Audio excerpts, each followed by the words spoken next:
The Quran teaches that Jesus was a prophet and his disciples were righteous. In Surah 352, they pledge to follow Allah, and in 355, Allah promises to exalt them until the day of resurrection. So naturally, Muslims hold Jesus' disciples in high regard. But here's the twist. Muslims obviously see Christian teachings as totally opposed to Islam.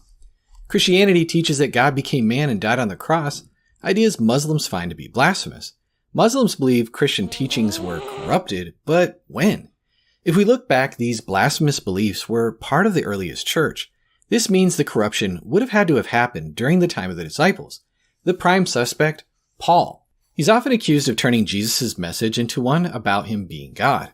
Some even claim that Paul clashed with Jesus' family and original disciples, sidelining them to push his own views. One major point of contention, Jesus told his followers to uphold the law, while Paul said that a person is justified by faith apart from the works of the law. Muslims point this out as a huge contradiction. Then there's the argument that Paul never even met the historical Jesus. Critics suggest Paul was more interested in turning Jesus into the Son of God, but was Paul really deliberately spreading something that he knew to be false? Nope. Let's just kill that notion right here in this video. Paul definitely wasn't lying. Paul believed Jesus was crucified, and before his conversion, he was actively hunting down Christians with the high priest's approval. Switching sides wasn't a smart career move, it was practically a death sentence. Paul was risking his life for converting. What about wealth? Well, Paul definitely wasn't in it for the money. Being an apostle wasn't a pathway to luxury. Paul himself said, "To this very hour we go hungry and thirsty, we are in rags, we are brutally treated, we are homeless." He reminded the Thessalonians, "We worked night and day so that we wouldn't be a burden to anyone while we preached the gospel." He wasn't in it for personal gain. He was literally working to fund his own message. Did Paul become a Christian to gain a reputation? That doesn't seem likely either.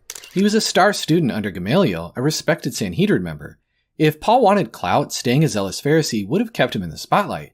Instead, he embraced a religion despised by Jews and Gentiles alike. Paul himself admitted that apostles were seen as the scum of the earth. If fame was his goal, joining a movement that got him labeled as human trash wasn't a great strategy. Well, maybe Paul was after power. Not even close. Nope. He called himself the least of all apostles, and when the Corinthians argued about who was the most important apostle, Paul quickly shut it down. Power just wasn't his game. Compare that to Muhammad, who wielded political and military power, leading conquests and commanding armies. As for sex, Paul lived a celibate life and held up his own chasteness as an example of holiness. Compare that to Muhammad, who took multiple wives, including marrying his own adopted son's ex-wife and a 9-year-old girl, not to mention all his sex slaves. Paul was the exact opposite. No power grabs, no self-serving indulgence. If Paul was making it all up, he definitely had an uphill battle. He preached to Gentiles that a crucified Jew was Lord over all. To most Jews, a crucified Messiah was offensive. So what did Paul have to convince people? Miracles. He claimed to perform them as evidence of his message. If Paul was a fraud, he must have been quite a magician. But what did he gain from it? Paul details his suffering. 5 times I received 40 lashes minus 1. 3 times beaten with rods, stoned, shipwrecked, faced dangers from all sides, often without food, cold, and without clothing. Hard to argue that someone would go through all of that for a lie. And what about the claim that Paul contradicted Jesus by telling people to forsake the law? That's not really true. In 1 Corinthians 7:17-20, Paul lays down a rule for his churches. If you're circumcised, stay circumcised. And if you're not, don't seek it. He wasn't telling Jews to abandon their heritage. In fact, when Paul tells them not to remove the marks of circumcision, he's referencing a historical moment when Hellenistic Jews abandoned their identity by reversing circumcision, a direct nod to the Maccabean revolt. Paul, as a Jew who celebrated Hanukkah, knew this story very well and used it to urge Jewish followers of Jesus to remain faithful to their calling. The Jerusalem Council in Acts 15 just confirms this. The apostles and elders, along with the whole church, clarified that Gentile believers didn't have to follow the full Mosaic law, but Jewish believers still observed it. Paul didn't just support this ruling, he helped deliver it to the Gentile churches.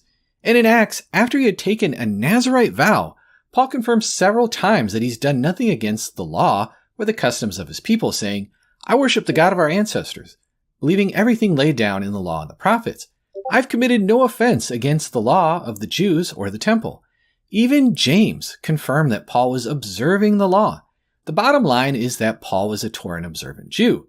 Now, some Muslims might argue that scholars debate the reliability of Acts, but that argument doesn't hold much weight. there is absolutely overwhelming evidence that Acts is a reliable account written by a companion of Paul who knew key figures like Jesus' brother James and the apostles. I'll link some videos for a deeper dive into its reliability. Be sure to check them out. So what about the claim that Paul didn't care about the historical Jesus?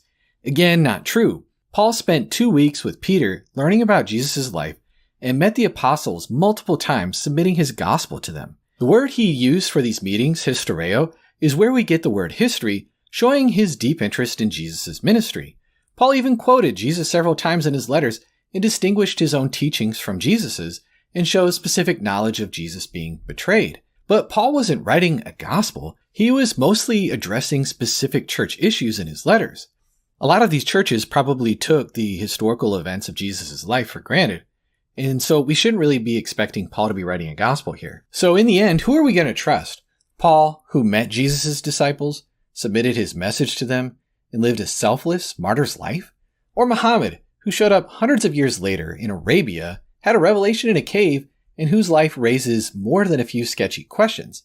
Seems pretty clear who is reinventing Jesus to me.